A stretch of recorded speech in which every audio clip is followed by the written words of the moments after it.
Good morning, dear students. Today our topic is spring force.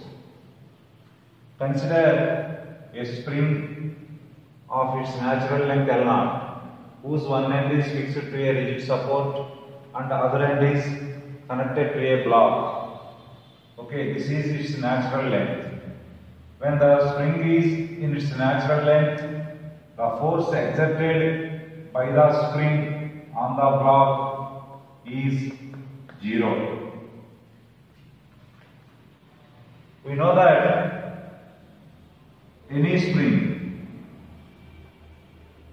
opposes an attempt to change in its length. When it is compressed or elongated, it exerts force at its end. Okay. Now, suppose this block is pulled outwards, that is away from the fixed support, by a length x.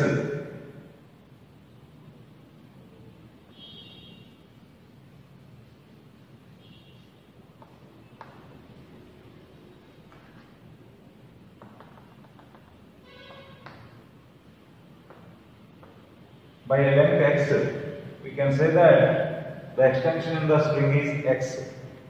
According to Hooke's law, the force developed within the spring called restoring force, and that force tries to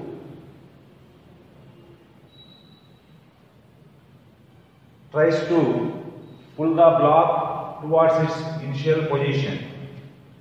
According to that law, F bar is equal to minus kx bar. Here x bar is displacement of the free end of the spring.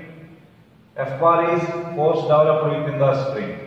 So, in terms of magnitude of the force is equal to minus k into magnitude of x. Okay, and this F and x are opposite to each other. So here displacement is towards right. Therefore, the spring force exerted by it on the block is opposite to x, that is towards left. That F is equal to minus kx in scalar form, whereas in vector form it is equal to F bar is equal to minus kx bar. Okay, suppose if the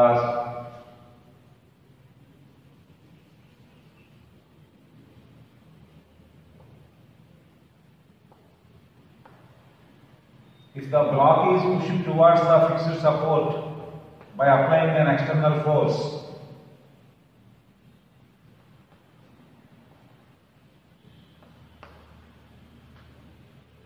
then here x is compression in the spring and that compression is towards left. Therefore, according to the above formula, the spring force acts on the block at the free end is towards right. So, this change in the length and F are always opposite to each other. Spring force and x are always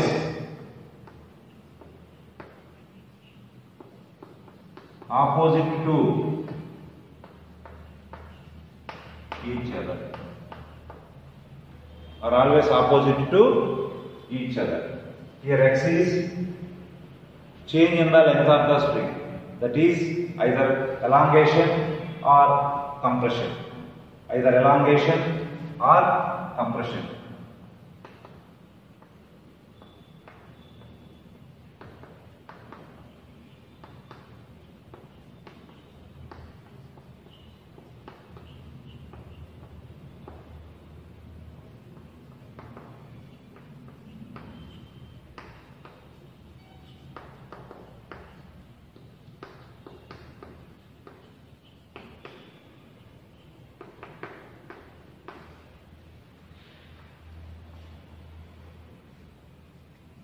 Okay. And next,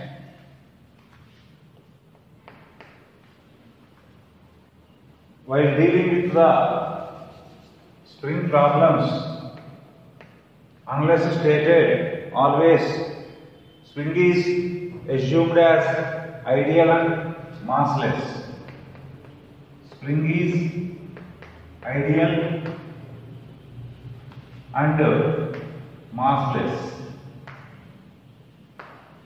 What is ideal? Spring is ideal means it follows Hooke's law. Hooke's law means F is directly proportional to minus x. Okay, spring is ideal means it follows Hooke's law for small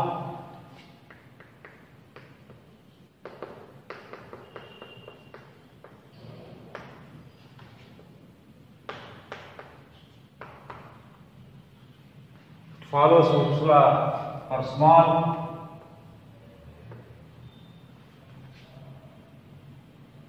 elongation or compression.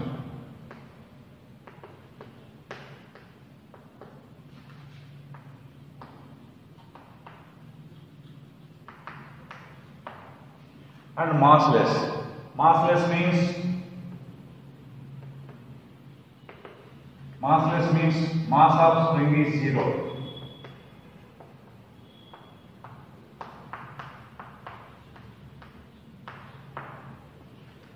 Mass of spring is 0. So, from the below FPD of the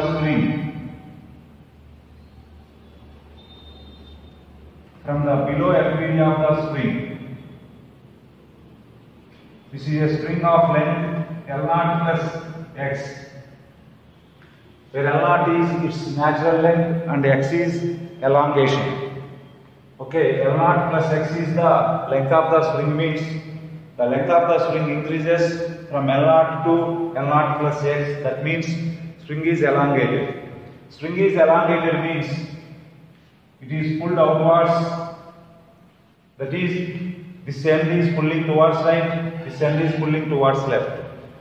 Then the spring force acting on the spring at its ends,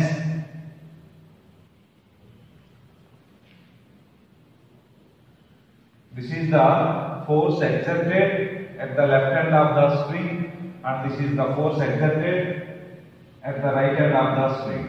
These are the force exerted, external forces exerted at the left and right end of the spring, so that the spring elongates.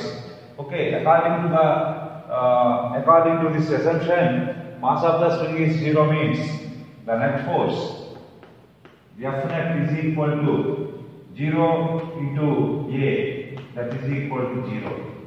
So the net force acting on the spring is always 0. That means it exerts equal and opposite forces at its ends. Okay, it exerts equal and opposite forces at its ends. Next, one more important point in the spring is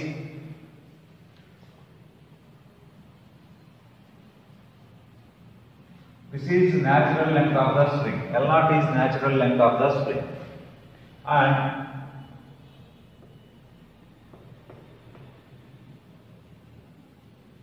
A holds the left end of the spring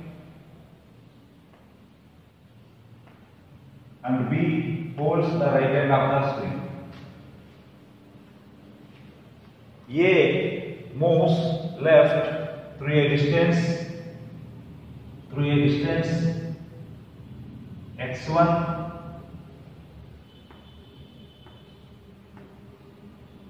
and B moves through a distance x2 towards right. Okay.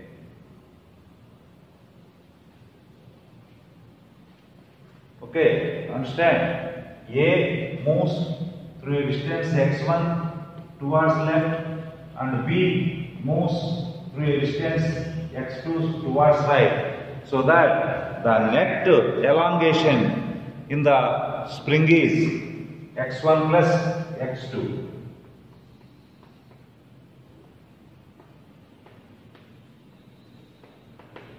Net elongation is equal to x1 plus x2. Now, what is the spring force exerted at its ends? What is the spring force appearing at its ends? The spring force exerted on A is K into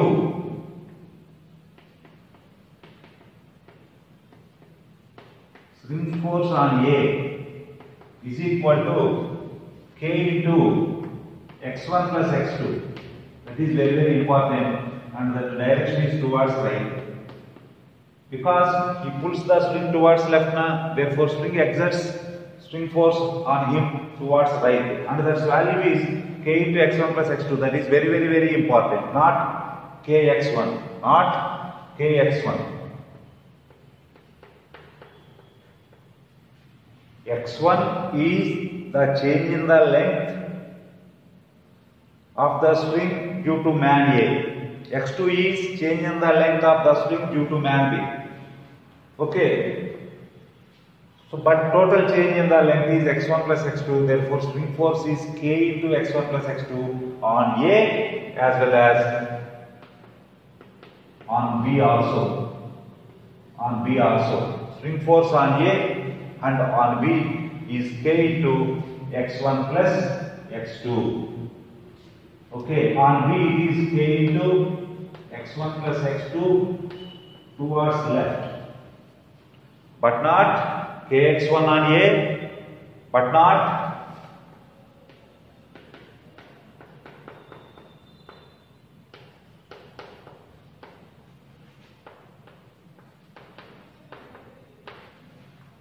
kx1 on A and kx2 on B. Okay, so spring force on A and B are equal in magnitude and opposite in direction, so that net force on the spring is 0. Okay, this is the spring force exerted on A by the spring. This is the spring force exerted on B by the spring. These two are equal in magnitude. The reaction for this force is force exerted by the man A on the spring. The reaction for this is the force acting on the spring by B. Okay, the force exerted by the man A on the spring is towards left. The force exerted by the man B on the spring is towards right. So both are equal in magnitude and opposite in direction. Similarly, the forces appearing at the ends of the spring are also equal in magnitude and opposite in direction, so that net force at any instant on the spring is 0. Okay, this is very, very important point, Nana. Net force on any body connected to their ends is K into net change in its length. Net change in its length. And the spring force is opposite to that change in length. Change in length. Okay, I hope that all of you understand this spring concept. Okay.